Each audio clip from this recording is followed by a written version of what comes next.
am going to examine the thorax as well as the lungs. Here is the patient. Hello. I am going to examine your posterior and anterior thorax and the lungs. So for the examination of the posterior thorax as well as anterior thorax of the lungs, many clinicians recommend for the posterior thorax and the lungs the patient to be seated on the chair or like this. This is the position the patient should be seated, and also for the anterior portion of the chest, thorax and the lungs, the patient should be in supine position. But many clinicians also admit the sitting position like this is also admitted for the anterior examinations of the thorax and the lungs. So for the women patients, for the female patients, also follow some medical protocols like cover the dead part of the body which is going to be examined by the clinicians, and the remaining part is covered. Example, if I am going to examine the half of the anterior portion of the chest and the lungs, the second half should cover, and also the displacements of the breast by the female patients is allowed. And then also check for the any respiratory distress in the patient before starting the examinations of the thorax as well as the lungs. So for the distress symptoms, tachydyspnea, bradydyspnea. For the breathing rate should be 14 to 20 per minute. So I already checked. It's 20 beats per minute. 20 breathing number of times in a minute. I am also checking the color of the nail. It's pretty pink. Also the color of the lips is also a pink. So there is no sign of cyanosis, there is no ataxia, and as well as no tachydyspnea and bradydyspnea. Now let's move to the actual examination of the posterior as well as anterior thorax and the lungs. So we have the four methods to just examine this whole process. The first is inspection, second is palpation, third is percussion, and fourth is auscultation. So let's start with the palpation. For the palpation process, just look. First process is inspection. For the inspection process, just look if there is any abnormalities, any asymmetry, any deformity during the exhalation or inhalation. So kindly please breathe. So it's looking pretty well. There is no deformities and no asymmetrical asymmetry after the inhalation and exhalation. So second thing, I am going to check if there is any retraction in the intercostal space. So in the neck also there is no retraction of the SCM muscles during the inhalation or exhalation.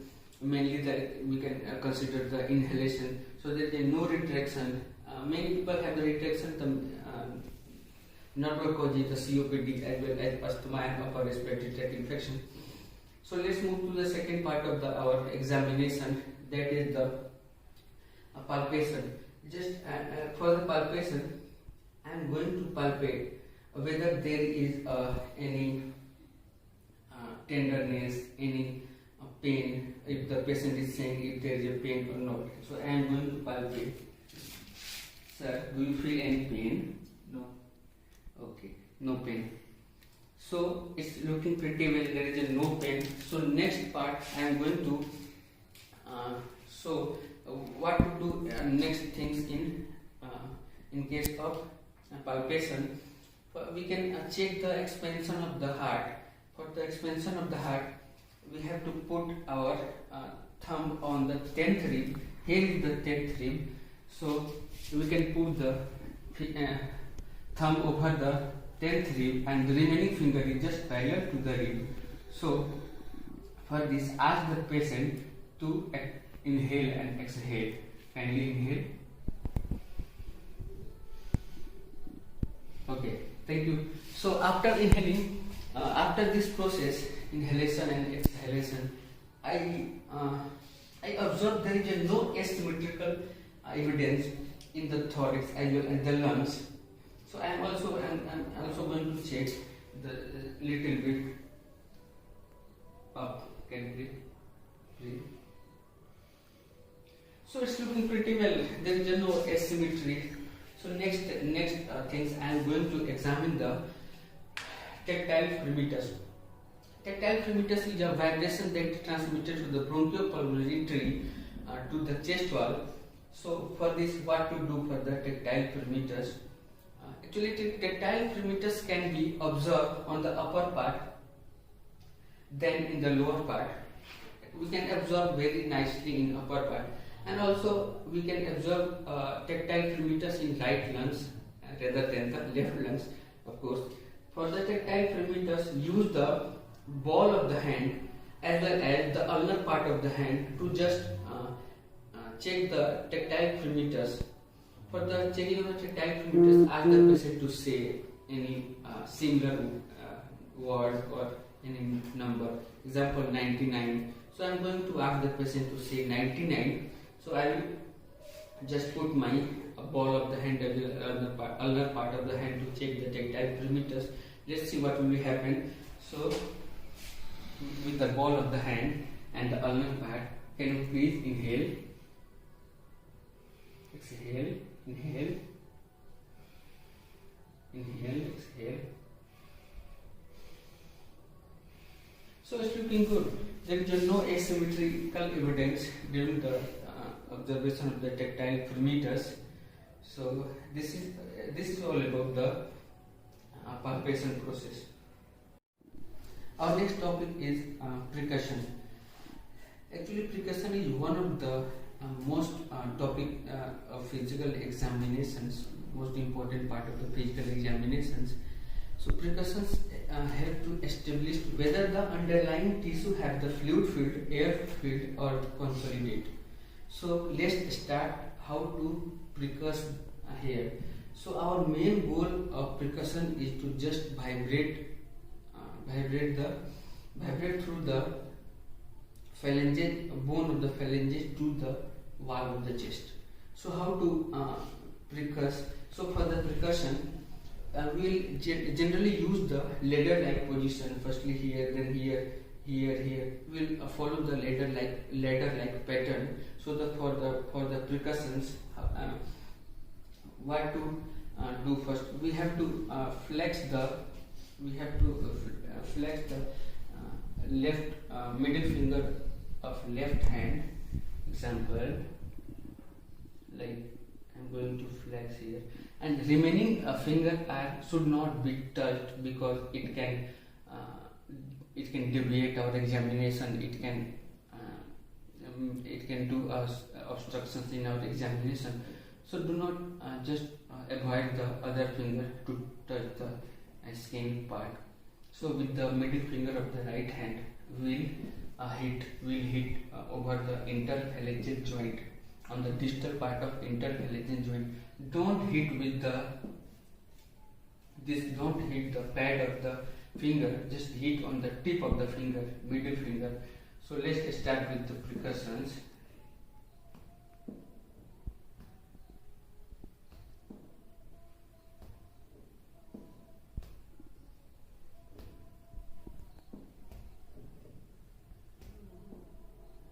So it's look like percussions is looking well, that there is a resonance sound.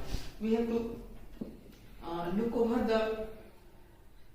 the line of the diaphragm, just down the diaphragm there is a dullness, and just over the diaphragm there is the sound of the lungs is resonant. So here I just saw the sound is pretty well, like resonant. Normal lungs have the resonating sound. So the all sound have the same quantity of the sound as well as the same criteria of the sound. There is no changes in sound. So it's look like though there is no water field, there is no fluid field, no consolidation. So it look pretty well. So what to do next?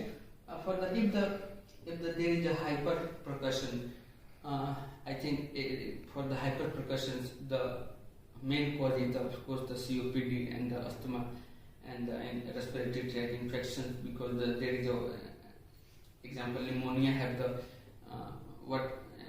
the bronchi of the lungs have the water filled in case of the pneumonia, so it's a water filled. So nicely we can judge here there is a sound is already the whole sound is resonant. So now the next examinations of my physical examination is the osculation. So this is the process. In this process we have to assess the airflow to the trachobranchial tree. So for the osculation process, of course we will use the diaphragm of the stethoscope. So now there are three process in three measures we can start with the examination. First is we have to listen the breathing sound. The breathing should be with the open mouth, and the second is any adventitious sound, any added sound, and the third is if any added sound is there, of course use the one word as well as same numerical process. So let's start with the breathing sound. Before osculation, just kindly follow the procedure. Kindly ask the patient to cough for a bounce to clear the airways. So, sir, kindly cough for me. Okay, thank you. So let's start with the osculation with the help of the diaphragm of the stethoscope. So for the osculation, kindly omit the part of the scapula, because the long heavy muscles and the thick muscles can alter the examination. So we'll also follow the ladder-like pattern as we followed before the examinations. So, sir, kindly breathe. Breathe. Breathe.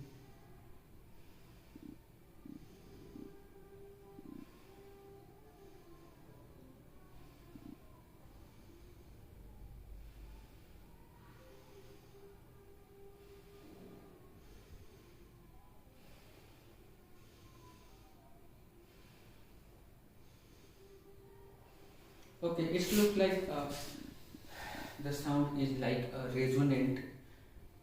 Many patients have the sound like a hyper resonant in the case of the COPD and upper respiratory tract infections. If there is any changes in, if there is any changes in or any difficulty in the airways, so it may be the COPD as well as asthma for hyper. In case, and then second we'll start with the breathing sound. There are four measures in breathing sound. It's example. We'll follow the procedure, many procedures for breathing process. So we just osculate with the head of the diaphragm. So we'll start with the vesicular, bronchiovesicular, tracheal, bronchovesicular, brachial, and the tracheal. So vesicular have the vesicular. In this process, intensity and pitches are low and expiratory lasts longer than inspiratory. So bronchovesicular pitch and intensity are intermediate, and the inspiration as well as expiration duration is almost same. For the brachial, inspiration is lasts longer than expiration, and the intensity and the pitches are louder.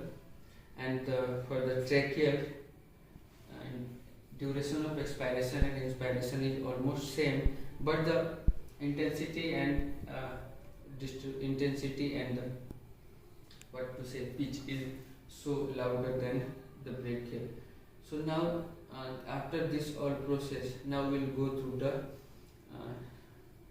adventitious sound if there is any added sound before duration of the during the osculation. If there is any obstruction, in example, if there is any obstructions here, if, any different sound we are listening with the stethoscope, just osculate to the adjacent area, just osculate to the adjacent area, so we can catch the deformities, what should be the deformity, what will be the deformity in that. So this is also we can do for this process of osculation. Now we will also next we will follow the next process of added sound. In added sound, crackles and wheezes are also there. We have to observe whether the in any deformities in upper respiratory tract, any whether the sound is crackles, whether the sound is wheezes. Now we'll listen to the follow the next step.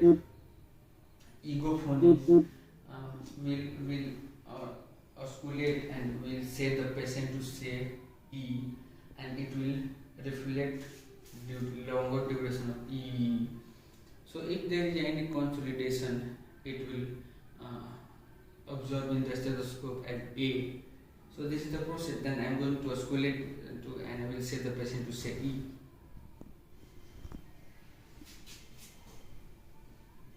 Sir, can you say E? E. Say E. E. Say E. E. Say E. E. Yeah. During this osculation, I observe my patient is saying E, and I am getting the sound E. So there is no change, no difficulty here. So now we'll next we'll go further. We'll say the patient to say 99. Then we'll say whether the sound is vibrating to the chest wall or not. Sir, can you say 99? 99. Say 99. okay. 99. Okay. 99. So all have the same symmetry. 99, 99. All have I just checked 4 times. So they all have the same symmetry. So I don't feel after examining the osculation, I don't feel any air field or any fluid field in the thorax as lungs or posterior part of the lungs. For the examination of the anterior positions of the anterior surface of the thorax as well as the lungs, I am going to examine with this seated positions. So many clinicians also demonstrate or also advise physical examinations of anterior portion of lungs and thorax should be taken with supine position, but many clinicians also supported to these positions. So let's start the physical examinations with the inspection. Just take a look over if there is any skin lesion, if there is asymmetry during the inhalation and exhalation. So can you please breathe for me? Okay. So there is no asymmetrical difference between both the lungs. So the next is I would like to examine the retraction during the inhalation.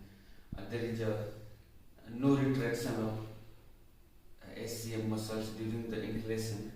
So now the second part is palpation. We have to palpate whether if there is any tenderness, any pain. Ask the patient if there is any tenderness. So do you feel any pain? No. No. No. Okay. So there is no pain. Now I would like to examine the expansion of the anterior position of the chest and the lungs. So for this, my thumb should be just along with the rib.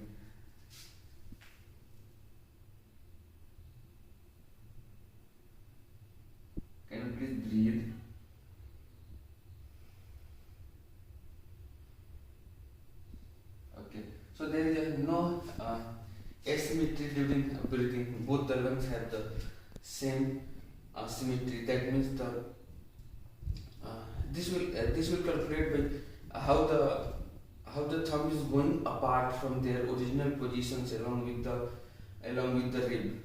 So for the next, I am going to examine the third step, that is percussion.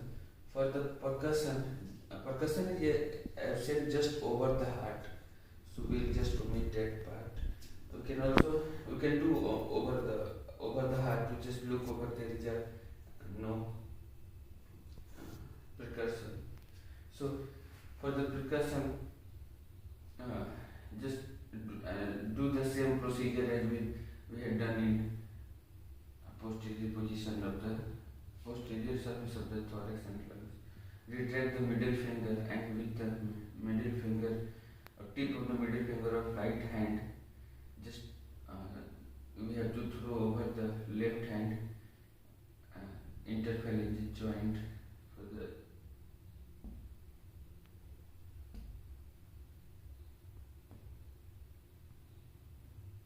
we have to throw over the anterior as well as lateral surface.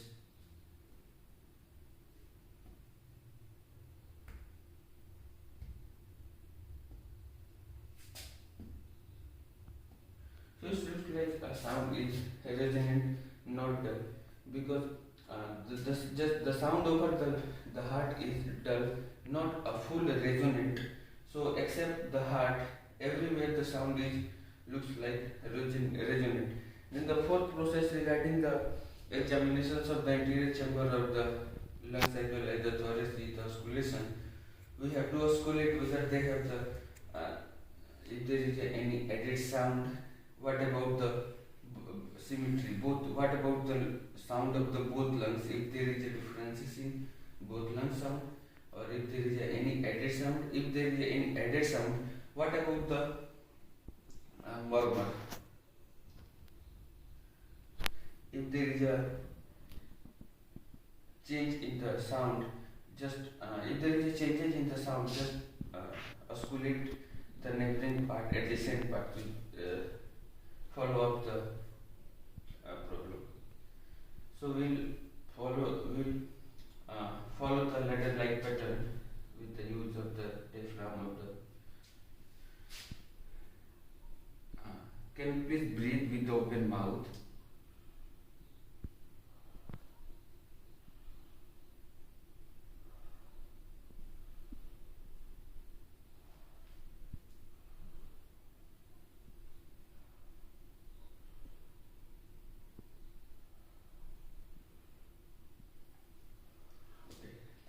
So there is no added sound.